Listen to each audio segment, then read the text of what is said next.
और जंगल के पास बहुत बड़ी झील। लेकिन रात को 11 बजे के बाद उस झील के पास भटकना मना था। झील के पास एक छोटा सा कस्बा था जहाँ रामू अपने परिवार के साथ रहता था। रामू का एक बेटा था भोला। भोला को प्रकृति से बहुत लगाव था और उसे झील के पास घूमना, जंगल में नए जानवरों को देखना बहुत अच्छा लगता था। भोला स्कूल में भी अपने टीचर से प्रकृति और वन्य जीवों के बारे में बात करता रहता था और उनके बारे में जानने की कोशिश भी करता था। जब भोला को झील के बारे में पता चला तो भोला ने सोचा, क्या ऐसा हो सकता है कि झील में चुड़ैल हो? फिर बाद में उसने सोचा कि ये सब अफवाह है। एक दिन भोला स्कूल से वापस आ रहा था, तभी उसे झील के पास एक बहुत सुंदर मोर दिखाई दिया। अरे कितना सुंदर मोर है! और भोला भागते हुए मोर को पकड़ने की कोशिश करने लगा, लेकिन मोर अचानक गायब हो गया। फिर भोला वापस घर आ गया। घर आकर, माँ, आज मैंने झील के किनारे बहुत सुंदर मोर देखा। अच्छा, लेकिन बेटा झील के पास मत जाया करो, वहाँ बहुत खतरनाक जानवर होते हैं। ठीक है माँ। दूसरे दिन जब भोला स्कूल से आता है तो अचानक उसे बहुत सुंदर खरगोश दिखाई देते हैं। अब ऐसा रोज होने लगता है और रोज भोला अपनी माँ को इसके बारे में बताता है। माँ को कुछ सही नहीं लगता। भोला की माँ भोला के पिता रामू को कहती है, सुनिए, भोला आजकल झील के पास रोज नए जानवर देख रहा है और उसके बारे में रोज बताता है। ये क्या कह रही हो भोला की माँ? मैं सच कह रही हूँ, मुझे चिंता हो रही है। मैंने सुना है कि झील वाली चुड़ैल अलग अलग जानवर का रूप रखकर बच्चों को अपने पास बुलाती है और बच्चों को मार डालती है।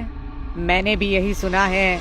हमारे कस्बे के कई बच्चे उस झील वाली चुड़ैल का शिकार हुए हैं। हमें भोला के स्कूल से आने का रास्ता बदलना होगा। हाँ, आप सही कह रहे हैं।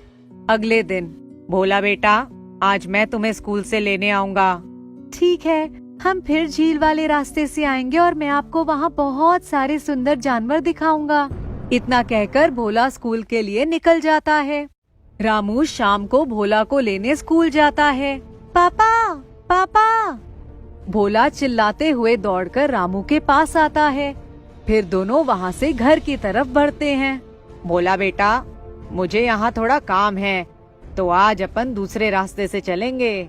भोला भी मान जाता है, लेकिन जब रोज ऐसे ही होने लगता है तब भोला बहुत दुखी हो जाता है और घर आकर किसी से बात नहीं करता, ना कुछ खाता ना पीता, बस एक ही रट लगाए रखता है कि उसे झील के पास जाना है। और ये सब सुनकर रामू को गुस्सा आ जाता है। मत खाओ खाना, मैं भी देखता हूँ तुम्हारी जिद कब तक चलेगी, लेकिन मैं तुम्हें उस झील के पास नहीं जाने दूंगा। भोला और रोता है और फिर सोचता है, क्यों ना मैं सबके सोने के बाद झील के पास जाऊं। और भोला सबके सोने का इंतजार करता है और जैसे ही सब सो जाते हैं भोला झील के पास जाता है। लेकिन जैसे ही वह झील के पास जाता है वहाँ उसे कोई औरत दिखाई देती है। भोला डर जाता है, लेकिन हिम्मत करके उस औरत के पास जाता है और जैसे ही उसे देखता है, देखता ही रह जाता है। जलपरी! वो औरत कोई और नहीं, जलपरी रहती है। हाँ, मैं जलपरी हूँ, लेकिन तुम इतनी रात को यहाँ क्या कर रहे हो बेटा? जब मैं शाम को स्कूल से घर लौटता था तो मुझे बहुत सुंदर सुंदर जानवर दिखाई देते थे, लेकिन कुछ दिनों से मुझे पापा किसी और रास्ते से लेकर जा रहे हैं और इस वजह से मैं उन जानवरों को नहीं देख पाता। मुझे उन सुंदर जानवरों को देखना था, इसलिए मैं